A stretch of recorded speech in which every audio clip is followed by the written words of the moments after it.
Assume this scenario: a young emperor sits alone in his tent writing by candlelight while his armies rest. Despite commanding the most powerful empire in history, he writes not of conquest or glory but of the daily struggle to master himself. The impediment to action advances action. He pens carefully. What stands in the way becomes the way. Marcus Aurelius didn't know his private journals would survive 2 years, inspiring millions. He knew that true success, the kind that sustains itself through chaos and challenge, comes from within, and he wasn't alone in this wisdom. Today we're going to unlock 6 ancient secrets of success, habits so powerful they've transformed lives across 2 millennia. But before we dive in, let me ask you something. Have you ever noticed how some people seem unshakable while others crumble under pressure? These rare individuals grow stronger. What's their secret? The answer lies in a philosophy that shaped emperors and enslaved people, a wisdom that turns obstacles into opportunities. I'm talking about Stoicism, but not the cold, emotionless Stoicism you might have heard about. No, this is the real deal, the practical philosophy that's quietly shaped some of history's greatest achievers. And here's what's fascinating: when you study the habits of highly successful people today, whether they're billionaire entrepreneurs, championship athletes, or groundbreaking artists, you'll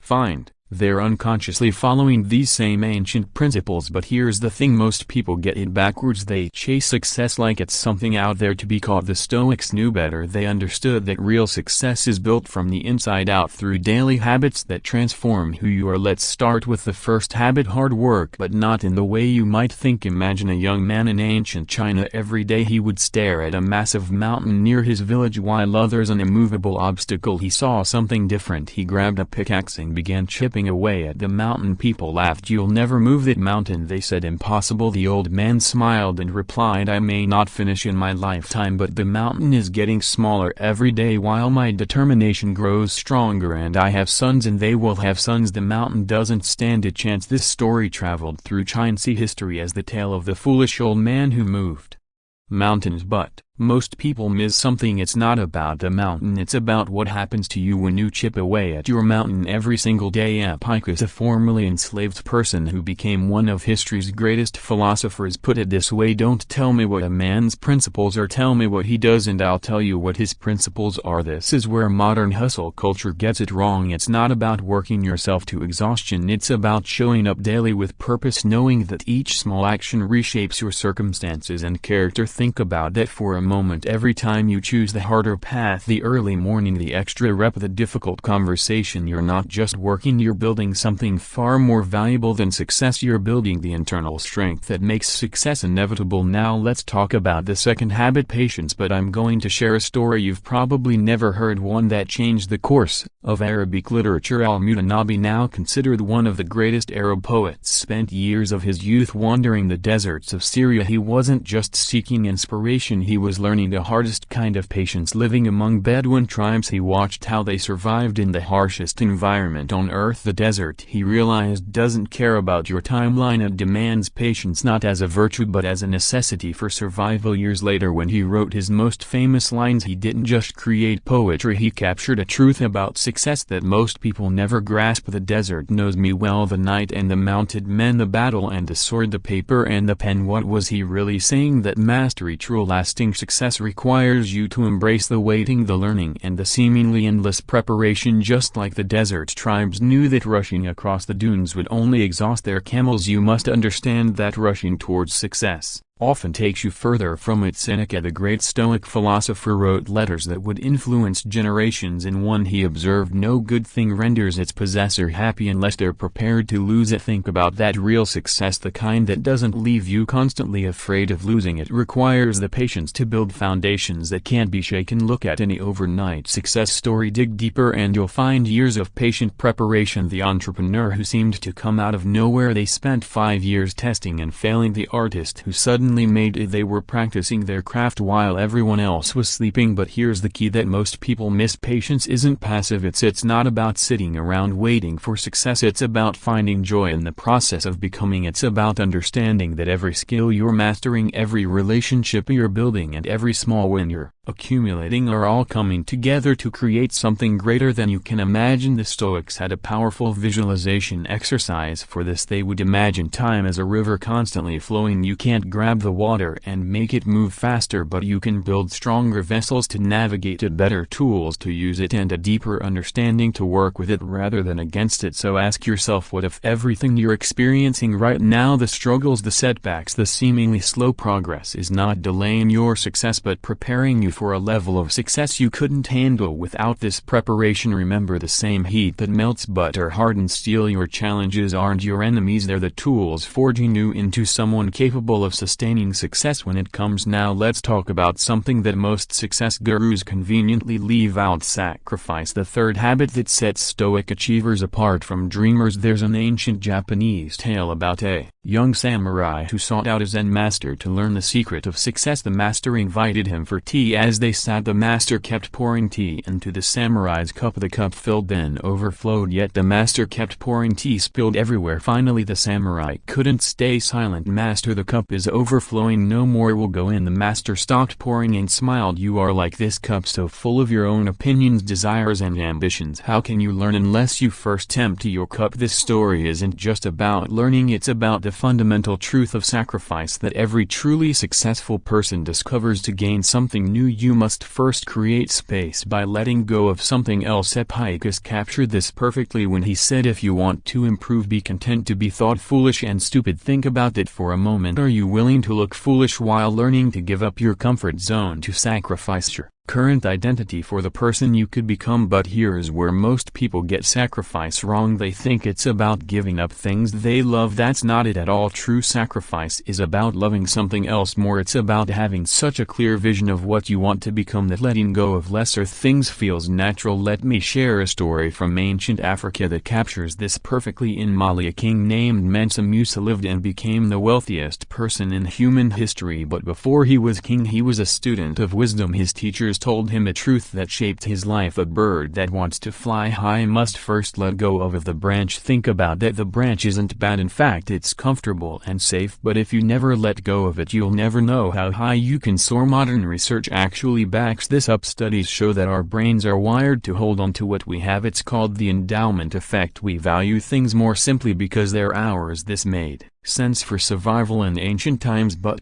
today this instinct often holds us back from greater achievements. The Stoics understood this at a deep level. Marcus Aurelius wrote in his journal, "Get rid of the judgment, get rid of the I am hurt, you get rid of the hurt itself." He was talking about emotional sacrifice, letting go of the stories we tell ourselves that keep us small. But let's get practical. What does this mean for you right now? It means that success requires clarity about what you're willing to give up. It could be the comfort of sleeping in, it could be the safety of a job you've outgrown, it could be the identity of being the person who never fails because they never honestly try. Here's a powerful question the Stoics would ask: what are you holding on to that's holding you back? Now let's connect this to our fourth habit: consistency. Because sacrifice without consistency is just a temporary change, but when you combine them, that's when magic happens. There's a fascinating story from ancient China about how bamboo grows. For the first 4 years after planting, nothing appears above ground, nothing. The farmer must consistently water and tend to apparently empty soil. The bamboo was building an elaborate root system underground during those 4 years. Then in the 5th year, the bamboo suddenly shoots up 90 feet in just 6 weeks. The question is, did the bamboo grow 90 feet in 6 weeks, or did it grow 90 feet in 5 years? This is where most people's understanding of consistency fails them. They see the shot rising 90 feet and think, what a miracle. They don't see the 4 years of consistent invisible growth happening beneath the surface. Zeno, the founder of Stoicism, taught this principle through an unexpected metaphor. He said that philosophy, and by extension any pursuit of excellence, should be like a fertile field, not a garden of pretty flowers, but a field that produces consistent, reliable nourishment. But here's what's fascinating: modern neuroscience has proven that consistency literally reshapes your brain. Every time you repeat an action, you strengthen neural pathways. This process, called myelination, is like paving a dirt road in your mind. The more you use it, the smoother and faster the road becomes. The Stoics didn't know about neuroscience but understood this truth through observation. Musonius Rufus, known as the Roman Socrates, said habit is strengthened by practice, and more practice makes it it stronger still. He taught that excellence isn't an act but a habit formed through countless repetitions. Let me share a powerful story about consistency from the Native American tradition. An elder tells his grandson about two wolves fighting inside every person. One wolf represents fear, anger, and self-doubt. The other represents courage, kindness, and perseverance. The grandson asks which wolf wins. The elder replies, the one you feed consistently. This brings us to a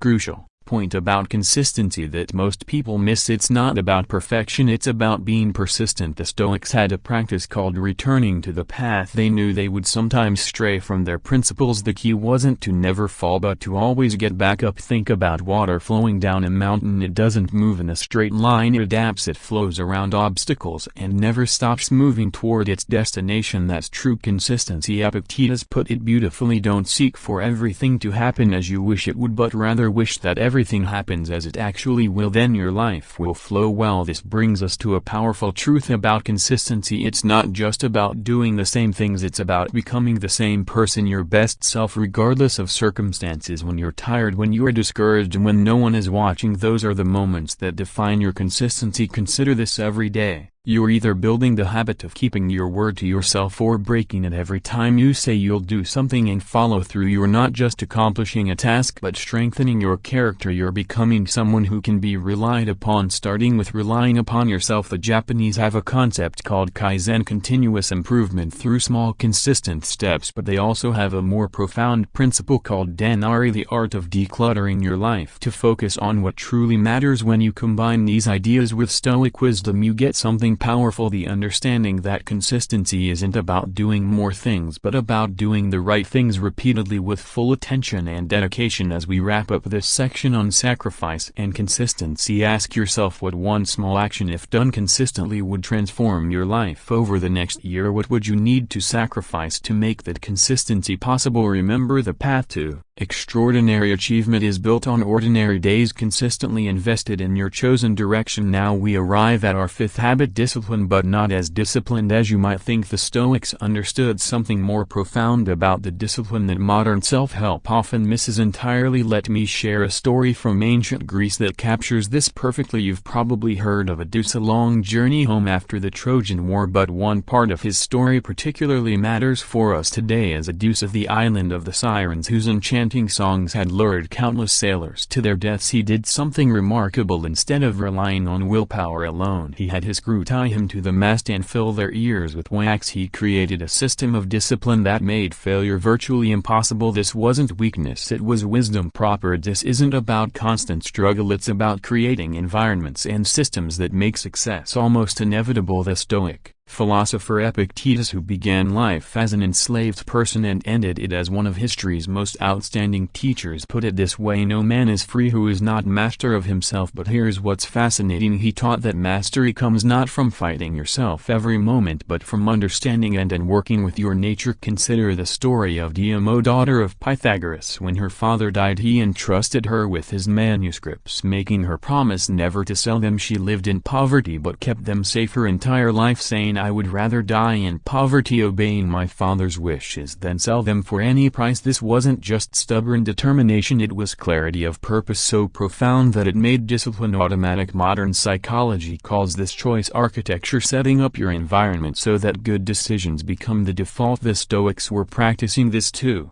Years ago, Marcus Aurelius wrote about placing his bed on the floor to make sleeping in less tempting. He wasn't fighting his desire for comfort, he was removing the option entirely. But here's where most people get discipline wrong: they think it's about restriction, about saying no. Real discipline is about saying yes to something bigger. It's about having a vision so compelling that it pulls you forward instead of you having to push yourself. There's an ancient Chinese story about the archer Yi who spent years practicing his art. One day someone asked him, "What if you miss the target?" He replied, "A master archer is not concerned with hitting the target, he is concerned with perfecting his form. Perfect the form and hitting the target becomes natural." This is true discipline, not the forced march of willpower but the natural flow of dedicated practice. When you understand this, discipline stops being a punishment and becomes liberation. But there's something else the Stoics understood about discipline that's crucial for success. It's not just about controlling actions, it's about controlling reactions. Epic is taught it's not what happens to you but how you react to it that matters. This is the discipline of the mind, and it's far more powerful than mere physical discipline, which brings us to our final habit: self-confidence, but not the shallow self-confidence of modern social media. We're talking about something much deeper, what the Stoics called self-sufficiency, the unshakable knowledge of your worth and capabilities. Let me tell you about Zab al-Ghazali, a 20th century Egyptian activist who spent years in prison for her beliefs. In her darkest moments she recalled the story of Prophet Yusuf, who said, "Even in prison my Lord has made it good for me." This wasn't blind optimism, it was profound self-confidence based on the understanding that external circumstances don't define your worth or limit your potential. The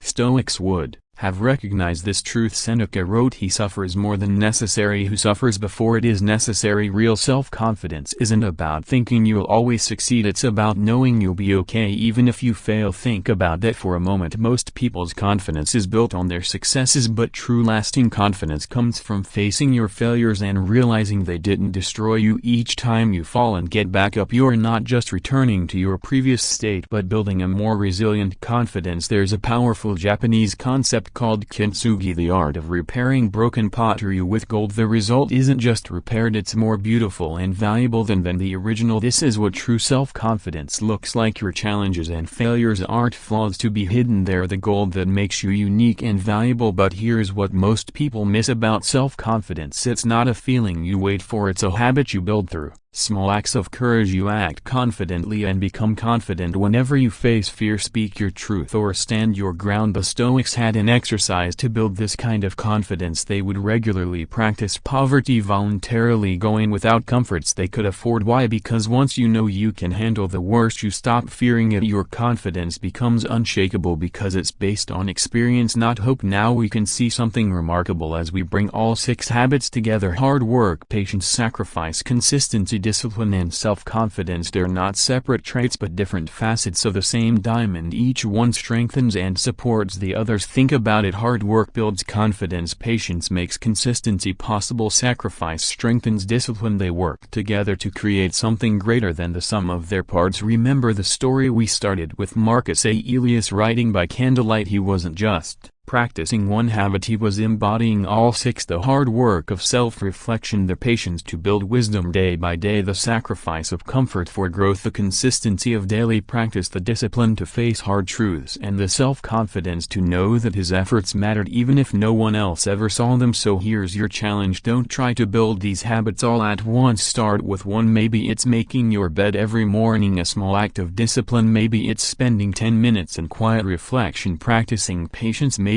it's finally letting go of that comfort zone holding you back, making that crucial sacrifice. Whatever you choose, remember this: success isn't an event, it's an emergence. Just as a butterfly emerges from a chrysalis, your success will emerge from the daily practice of these habits. The Stoics knew this. Every great achiever has discovered it, and now you know it too. The question isn't whether these habits work too. Years of history prove they do. The question is, will you have the courage to begin? Will you trust the wisdom of the ages and start building these habits in your own life? The journey of 1,000 miles begins with a single step. Your step begins now. Choose one habit, start small, stay consistent, and watch as ancient wisdom transforms your modern life. Remember, the Stoics weren't trying to be extraordinary, they were trying to live in alignment with nature and truth, and in doing so they became unforgettable. You can do the same. The path is clear, the wisdom is tested. The only question is, are you ready to begin? Let me leave you with one final story, a modern legend that perfectly embodies these 6 Stoic habits. It's about a skinny boy from Madeira, a poor island of Portugal, who was once told he was too small ever to make it in football. Cristiano Ronaldo's story isn't just about football, it's about the relentless application of every principle we've discussed today. Young Ronaldo would sneak out at night with a ball when other kids were sleeping. He'd tie weights to his feet and practice dribbling alone in the dark. That's not just hard work, the kind of sacrifice separating dreamers from achievers. But here's what most people don't know about Ronaldo's journey. At age 11 he left his family to join Sporting CP's academy. A child was leaving everything familiar behind, sleeping in a small dormitory away from his mother's comfort, while other kids his age were playing video games he was learning the harsh discipline of professional training. There's a famous story about Ronaldo's early days at Manchester United. His teammates would finish training and head home, but Ronaldo he'd stay behind practicing the same free kick over and over and over. One day teammate Rio Ferdinand asked him what he was doing. Ronaldo's response, "I'll be the best in the world." He didn't say it with arrogance, he said it with the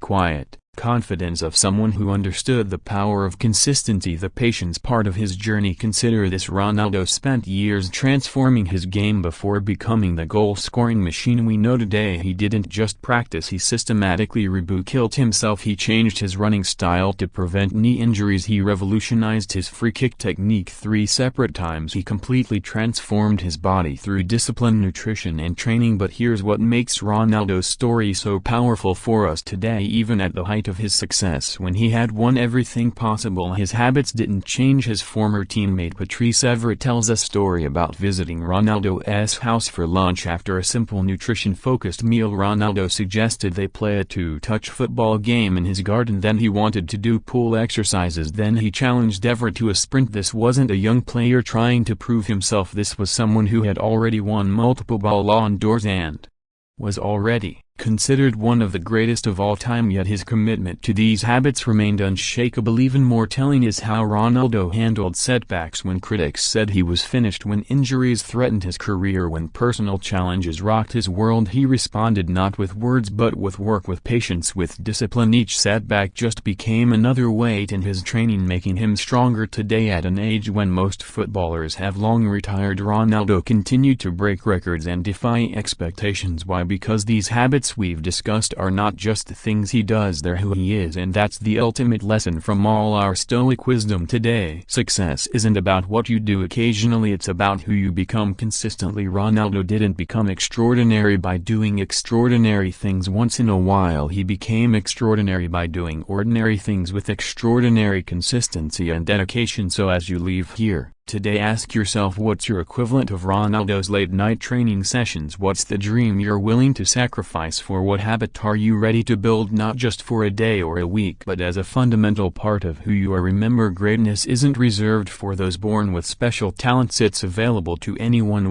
willing to embrace these 6 habits with the same dedication as a young boy from Madeira who dared to dream big. The path is clear, the blueprint is proven. Whether your goal is in sports, business, art or any other field, these 6 Stoic habits remain the same: hard work, patience, sacrifice, consistency, discipline, self-confidence. Not as concepts to admire but as daily practices to live by. Your journey begins now, and remember, as Ronaldo himself often says, your love makes you strong but your dedication makes you unstoppable. The choice as always is yours. Will you have the courage to begin?